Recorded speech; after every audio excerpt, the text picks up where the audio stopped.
Bonjour Georges. Bonjour Joël. Aujourd'hui avec Georges Paccard, nous allons faire des beignets tomato pistou. Alors là on va faire Georges une recette pour combien de personnes? Alors on va la réaliser pour 2 personnes. Nous avons déjà mis 60 g de maïzena. Oui, On va rajouter 90 g de farine, oui. 10 g de levure alsacienne. Alors là, Alors donc, un là, œuf côté, parce que toi t'en profites, hein, tu Ah vas ouais. ça, un œuf entier que tu es en train de battre. Hein.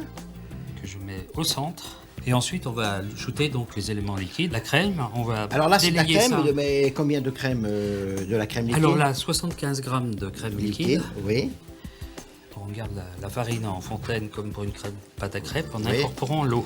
Alors combien d'eau? 125 g d'eau. Alors là on remue bien pour Voilà. enlever Voilà tous les hein, grumeaux, voilà. tous les grumeaux. Bien, alors on laisse reposer la pâte hein, maintenant. Et Voilà. pendant ce temps-là, on va faire la sauce à ta façon. Là, il y a une bonne poignée de basilic. De hein, basilic vous voyez. effeuillé. Écoutez, Là-dedans, on va rajouter 10 centilitres d'huile d'olive. d'accord. On va ajouter du parmesan, 100 grammes. Parmesan qu'on aura déjà concassé ou acheté déjà Râpé, oui, râpé. oui.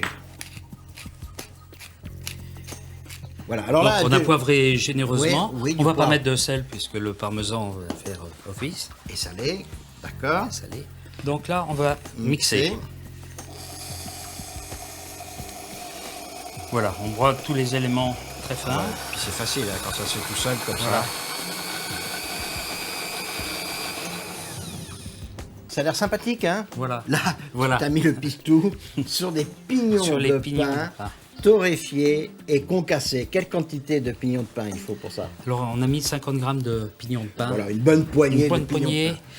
Alors, que faut l'on prendre- a Oui. préalablement donc torréfié à la poêle. Alors maintenant, on va faire ces beignets de tomates. Alors là, on a des tomates confites. 3 tomates. 3 grosses tomates qu'on a coupées en 4. Donc on va farcir, fourrer chaque demi-tomate, la feuille de basilic Oui. pliée en 4. Voilà, Et on rajoute la deuxième très bien.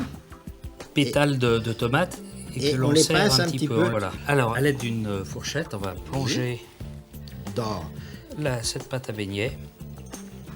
la belle pâte de Georges. Voilà. Georges Alors, Paccard.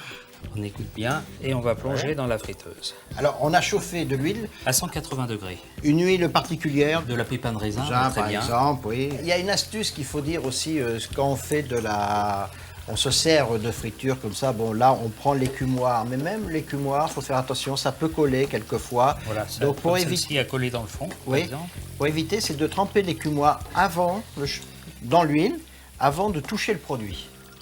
Voilà, donc on les arrose bien. Oui. Alors là, qu'est-ce qui détermine? Parce que c'est cuit là, hein, donc il n'y a que la pâte qui Voilà, fait cuire il un faut petit que peu. la pâte Donc, soit bien. quand la pâte est colorée, Voilà. ça veut dire que La c'est couleur. voilà, La couleur. c'est la coloration qui détermine Voilà. la cuisson. Alors la première, Et belle, regardez, un joli très bien, beignet. on va sortir. Et puis on va faire les autres pareils. Alors on va procéder au montage de l'assiette d'une façon Oui. très, très simple. On va mettre un trait généreux de sauce au pistou. Ah oui, Voilà. une bonne cuillère à soupe. Ah, hein, mais allez. il faut pouvoir Personne, eh oui, c'est voilà, tellement bon que il faut pouvoir tremper le beignet dedans. dedans. Voilà. Et puis donc on va disposer les beignets sur le côté. D'accord. Voilà, 3 Ah, beignets. voilà, oui. 3 beignets. Voilà. Voilà. Donc les beignets, on les aura pas ressalés à la sortie de la friteuse, Oui. étant donné que tous les éléments déjà sont assaisonnés. Très Donc bien. ils se suffisent à eux-mêmes. Et voilà, et ben voilà, on a tous les produits aujourd'hui. On a Georges, le pistou savoyard, les beignets savoyards. Voilà, ben c'est le bonheur. Au revoir. Et bon appétit, bien sûr.